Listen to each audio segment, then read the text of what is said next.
नमस्कार मेरे प्रिय छात्रों, पुनश्च एक बार आप सभी का मनपूर्वक स्वागत।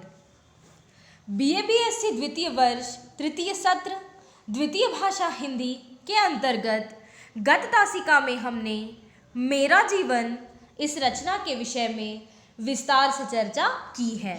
आज हम पाठ्यक्रम की दूसरी रचना जिसका शीर्षक है नीलकंठ मोर की ओर बढ़ेंगे।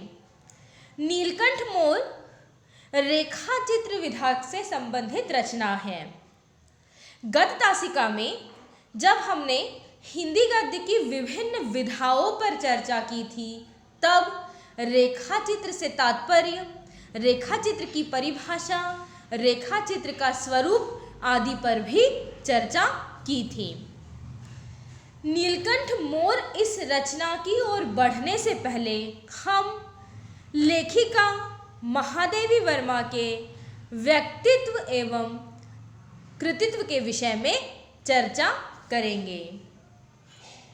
26 मार्च सन 1907 ईस्वी में उत्तर प्रदेश के फर्रुखाबाद में जन्मी महादेवी वर्मा हिंदी की सर्वाधिक प्रतिभावान एवं सशक्त कवयित्रियों में से एक मानी जाती है।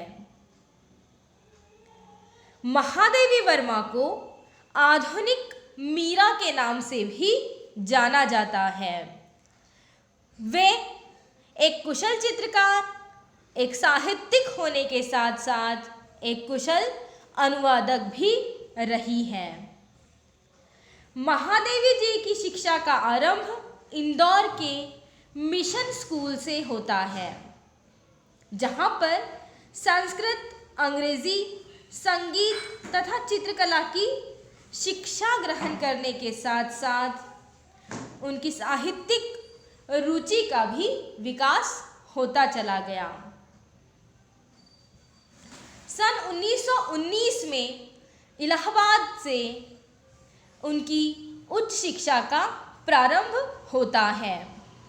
इलाहाबाद में क्रास्थवेट कॉलेज से शिक्षा का प्रारंभ करते हुए उन्होंने सन 1932 में इलाहाबाद विश्वविद्यालय से संस्कृत में एमए की उपाधि प्राप्त की। तब तक उनके 2 काव्य संकलन निहार तथा रश्मि प्रकाशित होकर चर्चा में आ चुके थे। इस बात से ही अंदाज़ा लगाया जा सकता है कि अपने अध्ययन काल से ही महादेवी वर्मा साहित्य के प्रति आकर्षित होती चली गई और शिक्षा ग्रहण करते हुए ही उनके 2 काव्य संकलन निहार तथा रश्मि पाठकों के समक्ष आ गए। अपने प्रयत्नों से ही उन्होंने इलाहाबाद में प्रयाग महिला विद्यापीठ की स्थापना भी की, जिसके प्रधानाचार्य एवं कुलपति के रूप में भी उन्होंने कार्य किया।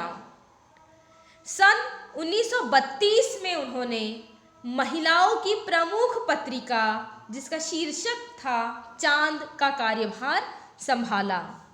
1934 में नीरजा तथा 1936 में सांध्यगीत नामक संग्रह प्रकाशित हुए।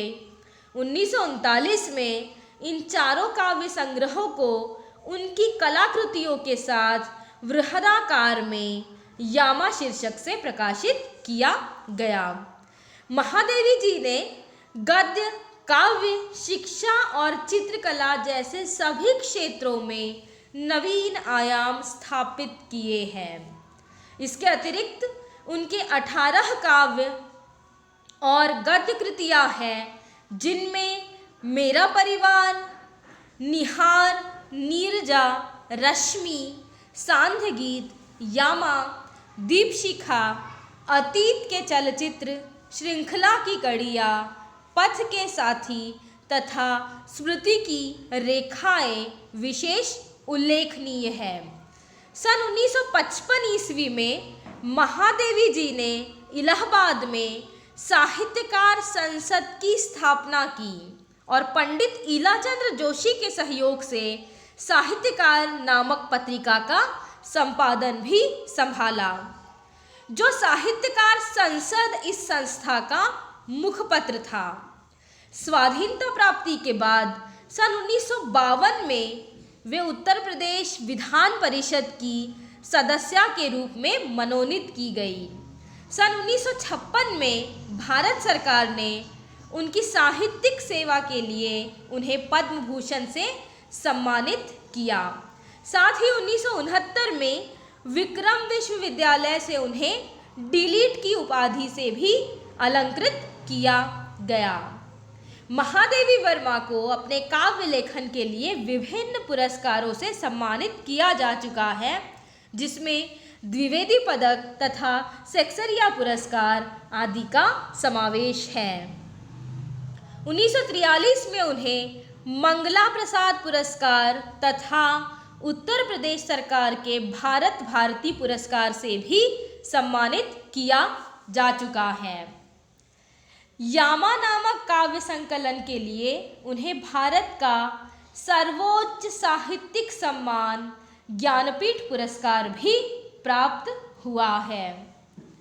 उन्हें आधुनिक साहित्य की मीरा भी कहा जाता है।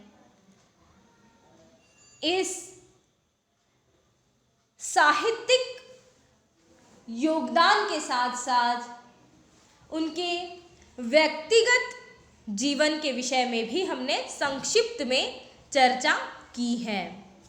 अगली तासिका में हम नीलकंठ मोर इस रचना के कथ्य की ओर बढ़ेंगे। धन्यवाद।